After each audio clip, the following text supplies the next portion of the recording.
Okay, students, this is about the new chapter, sets of 11th mathematics. Now, see, what are the sets? Sets हम किसे कहेंगे?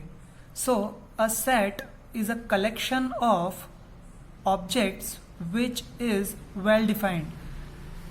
एक collection है जो अच्छी तरीके से डिफाइन किया हुआ है, और ये किसका कलेक्शन है? ये ऑब्जेक्ट्स का कलेक्शन है, तो उसको हम क्या बोलेंगे? सेट। या फिर अगर हम और इजी तरीके से कहें तो क्या होगा?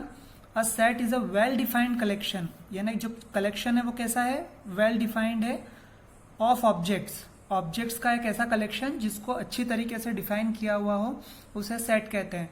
अब यहाँ पर अच्छी तरह से डिफाइन करने का मतलब क्या है वो देखिए।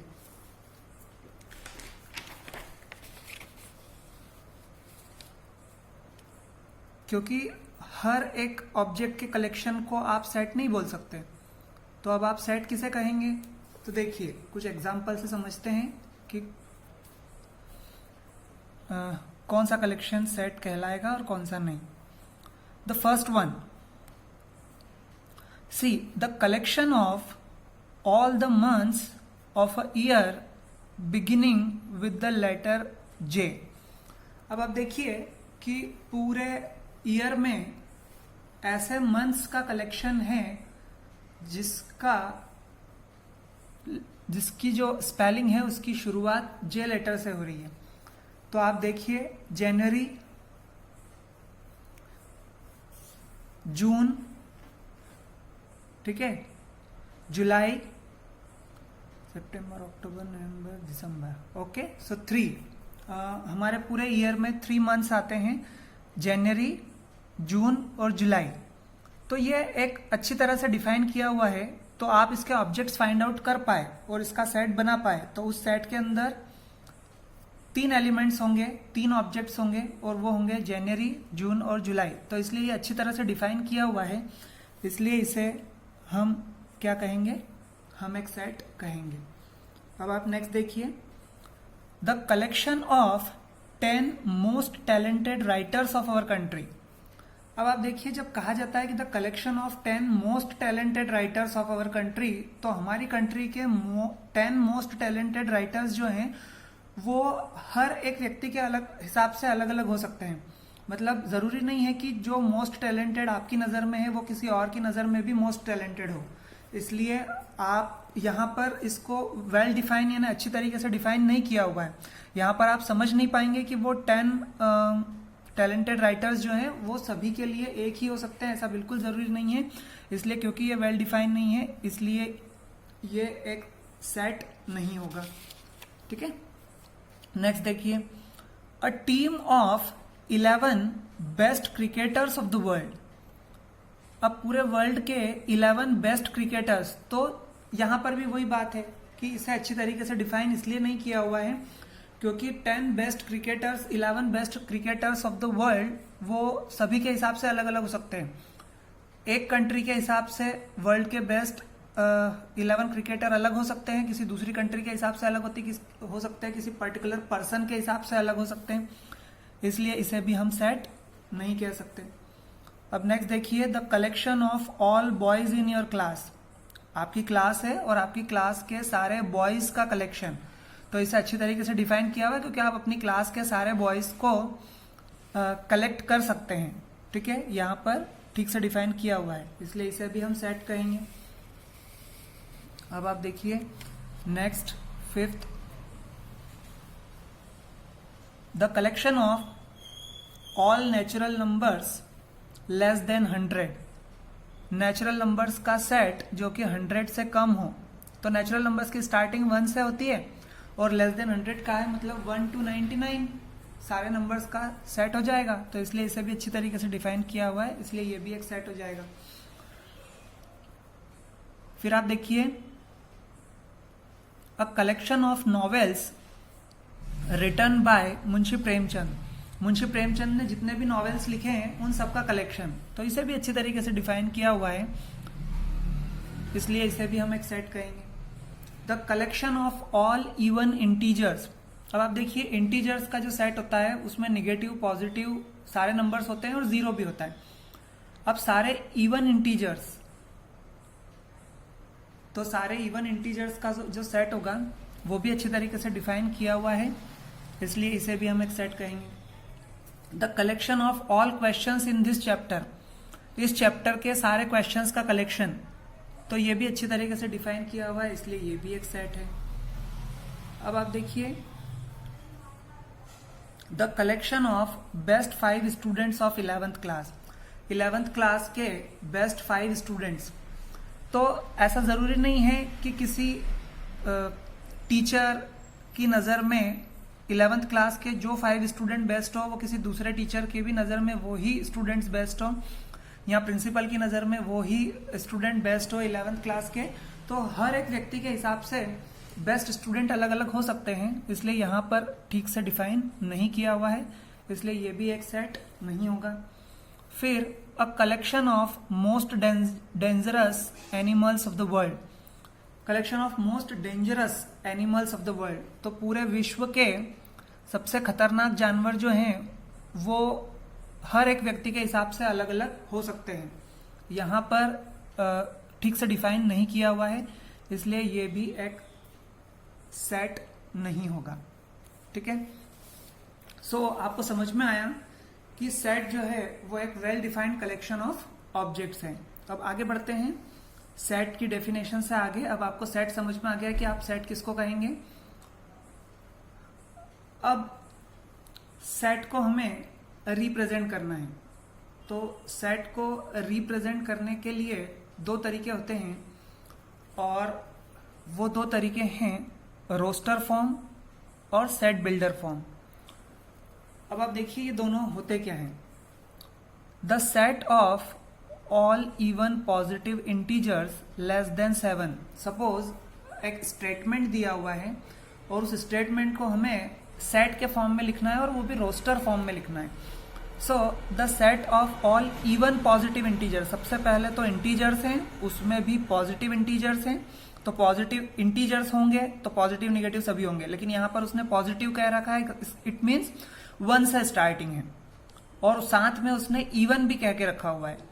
सो इसका मतलब 2, 4, 6, 8, 10 ये सारे इवन नंबर्स हो जाएंगे, इवन पॉजिटिव इंटीजर्स। बट एक और कंडीशन दी हुई है, लेस देन 7, तो 7 से छोटे तो इवन पॉजिटिव इंटीजर्स सिर्फ 3 ही होंगे, और वो है 2, 4 और 6। तो i इज इक्वल टू आई एक सेट को डिफाइन किया हुआ है, और यहां पर ये कर्ली ब्रैकेट लगाया हुआ है। तो जब आप सेट को डिफाइन करते हो तो आपको कर्ली ब्रैकेट यूज करना होते हैं, और उनके बीच आप कॉमा से हर एक एलिमेंट को सेपरेट करते हो अगर, तो उसको रोस्टर फॉर्म कहा जाता है। Means curly bracket and objects और elements separated by a comma. So this is the form of representation is called roster form. Now the set builder form. Set builder form in this case, suppose it is given that if the set of vowels is, जो set है vowels का collection है वो है A E I O U, suppose ऐसे दिया हुआ है, तो set builder form में कैसे लिखते हैं, तो vowels से V ले लिया, और यहां पर आप कोई भी कैपिटल लेटर ले सकते हो इसको डिफाइन करने के लिए, और इक्वल टू, अब ये जो फॉर्म है ये सेट बिल्डर फॉर्म है, ये जो था ये रोस्टर फॉर्म था, तो इस रोस्टर फॉर्म से हम इसको सेट बिल्डर फॉर्म में कैसे लिखेंगे।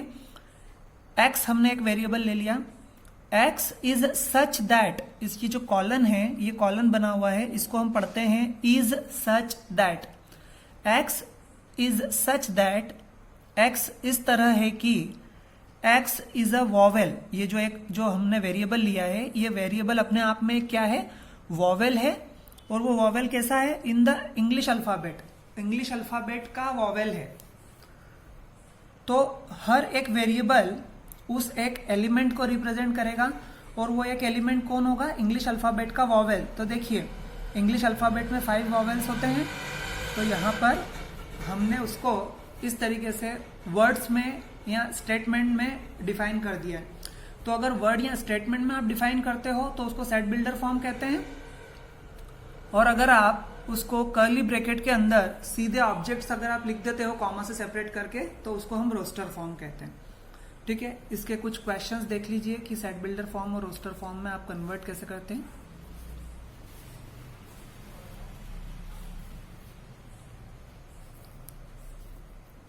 Right the following sets in set builder form. अब आपको ये क्लियर हो गया है कि रोस्टर फॉर्म जो होता है वो ऑब्जेक्ट को कॉमा से सेपरेट करके कर्ली ब्रैकेट के अंदर लिखते हैं, और कर्ली ब्रैकेट के अंदर हर एक एलिमेंट को डिफाइन करता हुआ अगर एक स्टेटमेंट लिखते हैं तो वो सेट बिल्डर फॉर्म होता है। तो यहाँ देखिए सेट बिल्डर फॉर्म में कन्वर्ट करना है। तो फर्स्ट क्वेश्चन आपको दिया हुआ है, एक सेट दिया हुआ है जिसमें 3, 6, 9, 12 ये 4 एलिमेंट्स हैं, और इन 4 एलिमेंट्स में आपको अब सेट बिल्डर फॉर्म लिखना है। तो आप देखिए A इज इक्वल टू, हमने ये डिफाइन किया हुआ है, X is such that X। अब आपको ये देखना होगा कि आप जिसको डिफाइन कर रहे हो वो क्या है। तो आप देखिए कि वो 3 का मल्टीपल्स है सारे, 3 1 जा 3, 3 2 जा 6, 3 3 जा 9, 3 4 जा 12, 3 के मल्टीपल्स हैं। तो यहां पर आपको लिखना है कि इज अ नेचुरल नंबर, ये हर एक जो है एलिमेंट ये एक नेचुरल नंबर है। और कैसा नेचुरल नंबर है? मल्टीपल ऑफ 3, मल्टीपल ऑफ 3 है। लेकिन आप सिर्फ यहां नहीं रुक सकते, आपको इसके साथ एक और कंडीशन बतानी पड़ेगी, क्योंकि आप अगर यहीं रुक गए मल्टीपल ऑफ 3 में तो फिर तो ये 3 से लेकर इनफाइनाइट तक जाएगा, क्योंकि आगे 12 के आगे 15, 18, 21 ऐसे आगे बढ़ते जाएंगे। बट एक कंडीशन और लगाना पड़ेगी कि x इज लेस देन 15, मतलब 3 का मल्टीपल तो है लेकिन 15 से कम है। तो ऐसे 3 के मल्टीपल्स जो कि 15 से कम हो वो ये चारों ही होंगे, इसलिए हमने उसको कंडीशन के साथ डिफाइन कर दिया। नेक्स्ट सेट है हमारा 5, 25, 125, 625। अब आप जैसे ही इसको देखेंगे इन एलिमेंट्स को तो आपको ये समझ में आएगा कि ये 5 की पावर्स हैं, मतलब 5 to the power 1 is 5, 5 to the power 2 is 25, 5 to the power 3 is 125 and 5 to the power 4 is 625। तो ये 5 की पावर्स हैं और कहां तक दी हुई हैं? 1 से लेकर 4 तक पावर्स दी हुई हैं। तो आप इसको सेट बिल्डर फॉर्म में कैसे लिखेंगे? x is such that x is equal to, ये जो हर एक एलिमेंट है ये इक्वल टू है किसके? 5 to the power n के। एक जनरल स्टेटमेंट बना दिया है, एक जनरल फॉर्म बना के बता दिया है। और कॉमा जहां पर ये जो n है ना ये किसको बिलोंग करता है? नेचुरल नंबर को बिलोंग करता है। ये capital N is the set of natural numbers, तो n नेचुरल नंबर्स को बिलोंग करेगा। And n is less than और इक्वल टू 4, मतलब जो n है वो 4 से छोटा है या बड़ा है, मतलब n इज इक्वल टू 1 2 3 4 होगा। आप अगर यहां पर इक्वल का साइन नहीं लगाना चाहते हो तो आपको ये लिखना पड़ेगा n इज लेस देन 5, वो कंडीशन भी सही है, ठीक है। सो देखिए अब आप अगर जब n की वैल्यू 4 के इक्वल या लेस होगी उससे, तो जब आप 5 to the power 1 2 3 4 रखोगे तो आपको ये सारे एलिमेंट्स मिल जाएंगे, इसलिए हमने इस फॉर्म में डिफाइन कर दिया इसको। अब आप थर्ड वन देखिए 1 4 9 and dot dot dot up to 100, मतलब सारे नंबर्स कहां तक जा रहे हैं? 100 तक जा रहे हैं। तो जब आप इस सेट को ध्यान से देखेंगे तो ये जो नेचुरल नंबर्स हैं उनकी पावर्स हैं। जैसे नेचुरल नंबर्स स्टार्ट होते हैं 1 से, तो जब आप 1 का स्क्वायर करेंगे तो 1 आएगा, फिर 2 का स्क्वायर करेंगे 4 आएगा, फिर 3 का स्क्वायर करेंगे 9 आएगा, फिर 4 का स्क्वायर करेंगे 16 आएगा, फिर 5 का स्क्वायर करेंगे 25 आएगा, और ऐसे ही आप 10 का स्क्वायर करेंगे तो 100 आ जाएगा। मतलब ये सभी स्क्वायर्स हैं नेचुरल नंबर्स के। तो हम इसको डिफाइन कैसे करेंगे? That e is equal to x is such that x equal to n square, natural number का स्क्वायर। लेकिन अब ये नेचुरल नंबर्स भी n जो है वो नेचुरल नंबर को बिलोंग करता है, और कंडीशन क्या है कि जो n की वैल्यू है यहाँ पर नेचुरल नंबर की वो कहां तक है? 10 तक है। तो n इज लेस देन और इक्वल टू 10। आप अगर इसकी जगह पर ये इक्वल टू का साइन हटाना चाहते हैं और सिर्फ लेस देन का साइन रखना चाहते हैं तो n इज लेस देन 11 आ जाएगा यहाँ पर, तो वो भी सही होगा, ठीक है। Now we are discussing to convert in roster form. Now the set builder form is given. A is equal to x is such that x is an integer and the condition is that x is greater than -3 and less than 7, means वो जो x की value है वो -3 से 7 के बीच में है, ठीक है। और यहाँ क्योंकि इक्वल का साइन नहीं है इसलिए -3 और 7 उसमें इंक्लूड नहीं है। तो अब आप देखिए कि हम उसे रोस्टर फॉर्म में कैसे लिखेंगे। जब x एक इंटीजर है, जो कि -3 से 7 के बीच में है, तो -3 से 7 के बीच के सारे इंटीजर्स कौन से होते हैं? -2, -1, 0, 1, 2, 3, 4, 5 एंड 6। अगर यहाँ पर लेस देन और इक्वल टू और यहाँ भी लेस देन और इक्वल टू का साइन लगा होता तो यहाँ पर -3 और 7 और इंक्लूड हो जाते इस सेट में। ठीक है, देखिए नेक्स्ट है x is such that x is a prime number which is divisor of 60। देखिए x जो है एक प्राइम नंबर है और प्राइम नंबर ऐसा है जो कि 60 को कंप्लीटली डिवाइड करेगा। तो हम अगर प्राइम नंबर की स्टार्टिंग करते हैं तो सबसे छोटा प्राइम नंबर जो होता है वो 2 होता है और 62 से डिविजिबल है, मतलब इस सेट में 2 भी आएगा। फिर 2 के बाद नेक्स्ट प्राइम नंबर जो होता है वो 3 होता है और 63 से भी डिविजिबल है, मतलब 3 भी इस सेट में आ जाएगा क्योंकि उसने डिवाइजर बोल के रखा हुआ है। फिर नेक्स्ट जो प्राइम नंबर है वो 5 होता है और 65 से भी डिविजिबल है, मीन्स 5 भी आ जाएगा। नेक्स्ट प्राइम नंबर जो होता है वो 7 होता है बट 67 से डिविजिबल नहीं है, इसलिए यहाँ पर 7 नहीं लिया हुआ है। ठीक है, फिर ऐसे ही नेक्स्ट 11 है। तो इन तीनों के अलावा ऐसा कोई प्राइम नंबर नहीं होगा जो 60 को कंप्लीटली डिवाइड करेगा, इसलिए इस सेट में ये तीनों नंबर्स आएंगे।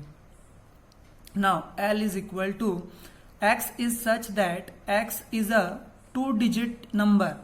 x जो है वो एक 2 डिजिट का नंबर है और सच दैट इस टाइप से है कि the sum of its digits, कि वो जो 2 डिजिट का नंबर है उसकी दोनों डिजिट का आपस में सम कितना होगा? 8 होगा।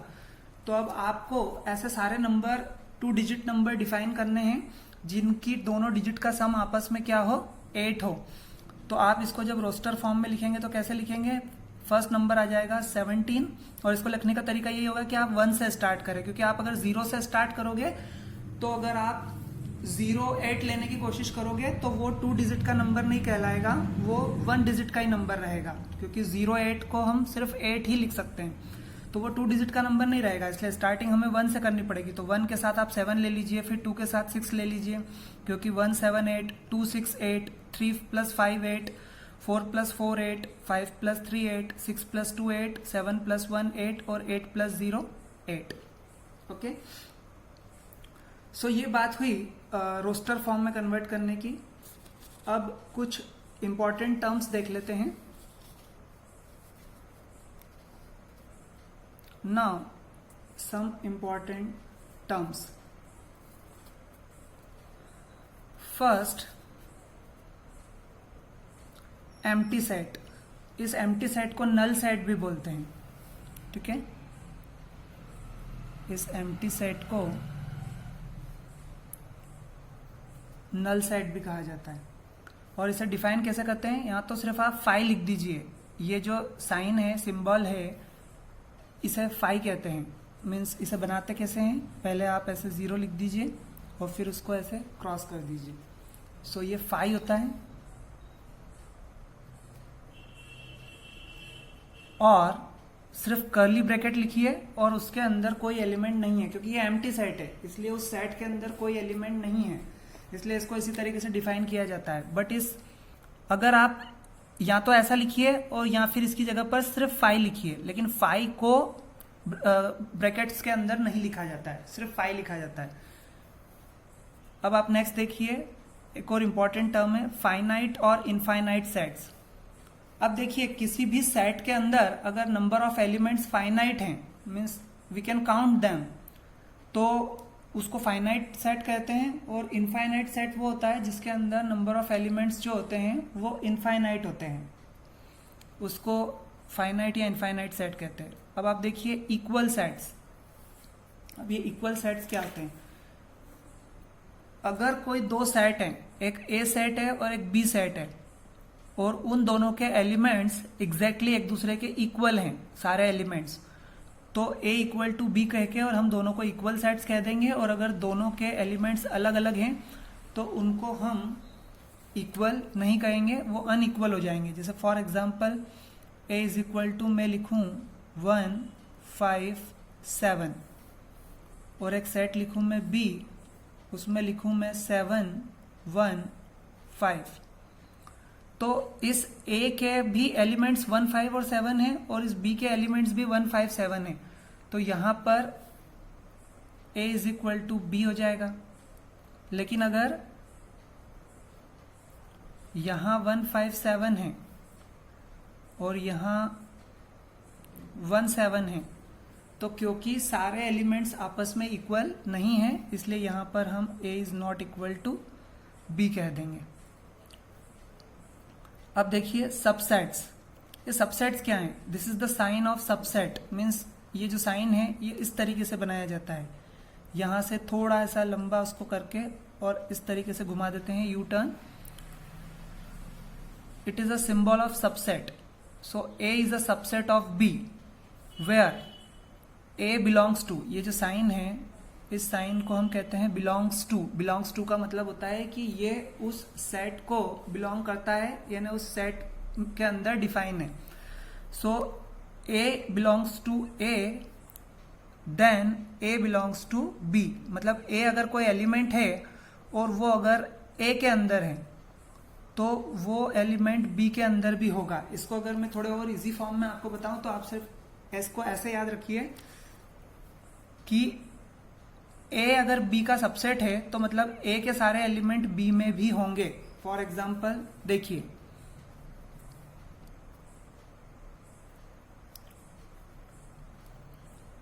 a is equal to 1, 5 and b is equal to 1, 2, 3, 4, 5। अगर ऐसा है तो हम यहां कह सकते हैं कि a is a subset of b, क्योंकि देखिए a के दोनों एलिमेंट b में भी हैं यहां पर, इसलिए हम a को b का सबसेट कह देंगे। ठीक है। अब देखिए पावर सेट। पावर सेट किसे कहते हैं? Collection of all subsets. किसी भी सेट के अंदर जितने भी एलिमेंट्स हैं तो उस पर्टिकुलर सेट के जितने भी सबसेट्स होंगे उन सभी सबसेट्स का जो कलेक्शन होगा वो पावर सेट होगा। ठीक है। कैसे? देखिए, सपोज ये b 1, 2, 3, 4, 5 है। अब इसके जितने भी सबसेट्स होंगे, कितने सबसेट होंगे इसके? आप देखिए, एक 1, एक 2, एक 3, 4, 5, देन 1, 2, 1, 3, 1, 4, 1, 5, 2, 3, 2, 4, 2, 5, 3, 4, 3, 5, 4, 5। ये सारे सबसेट्स हो जाएंगे बी के। और एक नल सेट भी होगा। हमेशा आप याद रखिए, जो नल सेट है या जो एम्प्टी सेट है वो सारे सेट्स का सबसेट होता है। हर एक सेट का सबसेट नल सेट जरूर होता है। तो यहाँ पर ये सभी सबसेट्स हो गए। तो इन सभी सबसेट्स को इस तरीके से डिफाइन किया जाता है कि ये हर एक सेट है तो ये सभी सबसेट्स हैं, इनको कॉमा लगा के डिफाइन किया जाता है ऐसे। और जब आप इन सभी का कलेक्शन, मीन्स ये सारे जो सबसेट्स हैं, इन सभी सबसेट्स को अगर आप एक सेट के अंदर रख दें तो ये जो पूरा सेट कहलाता है ये पावर सेट ऑफ बी कहलाता है। ठीक है। आप देखिए, intervals as a subset of R. Intervals भी एक आर रियल नंबर्स का जो सेट है उसके सबसेट्स के फॉर्म में लिखा जाता है। ये इंटरवल आपको समझना जरूरी है। आप देख लीजिए, ओपन इंटरवल और क्लोज इंटरवल, ये आपको मैथ्स में सभी जगह काम आएगा, आगे हायर क्लासेस में भी और नेक्स्ट कुछ चैप्टर्स में भी काम आएगा ये। तो आप इसको समझ के रखिए कि ये ओपन इंटरवल क्या होता है। ओपन इंटरवल को इस तरीके से स्मॉल ब्रैकेट में लिखा जाता है a, b, ठीक है। और इसका मतलब क्या है इस ओपन इंटरवल का, कि जो भी सेट है उस सेट के अंदर जितने भी एलिमेंट्स हैं उसमें a और b शामिल नहीं है, a और b उससे एक्सक्लूड हैं, उसमें इंक्लूड नहीं है। देखिए उसको डिफाइन कैसे किया है, ये सारे बीच के एलिमेंट्स हैं लेकिन a और b दोनों इसमें शामिल नहीं है, इसलिए इसको यहां पर ऐसे सर्कल से डिफाइन किया है। ये सर्कल का मतलब होता है कि a और b इसमें शामिल नहीं है। लेकिन यहां देखिए आप क्लोज इंटरवल को स्क्वायर ब्रैकेट या बिग ब्रैकेट में लिखा जाता है, और ये बिग ब्रैकेट और यहाँ स्क्वायर ब्रैकेट इस बात का सिंबल होता है कि इसमें a और b इंक्लूडेड हैं, और जहां a और b भी इंक्लूडेड होते हैं वहां पर सर्कल की बजाय उसको डार्क सर्कल से डिफाइन किया जाता है, और ये डार्क सर्कल ये बताता है कि a और b दोनों उस सेट में इंक्लूड हैं। तो जब भी आपके पास इंटरवल की बात होगी किसी क्वेश्चन में और आपके सामने ओपन इंटरवल होगा, तो आप सबसे पहले ये समझेंगे उस ओपन इंटरवल से कि a और b को छोड़कर उसके बीच के सारे एलिमेंट्स का सेट, जैसे फॉर एग्जांपल आपको किसी क्वेश्चन में इस तरीके से कहा गया है ओपन इंटरवल 1,5, तो इस ओपन इंटरवल 1,5 का मतलब है कि आपको उस सेट के बारे में बात की जा रही है जिसमें 2, 3 और 4 ये एलिमेंट्स हैं। ओपन इंटरवल का मतलब ये है। और अगर यही ओपन की बजाय क्लोज इंटरवल में अगर लिख दिया जाए तो इसका मतलब एक ऐसे सेट की बात हो रही है जिसमें 1, 2, 3, 4 और 5 ये सभी एलिमेंट्स शामिल हैं, मतलब इसमें 1 और 5 भी इंक्लूडेड है।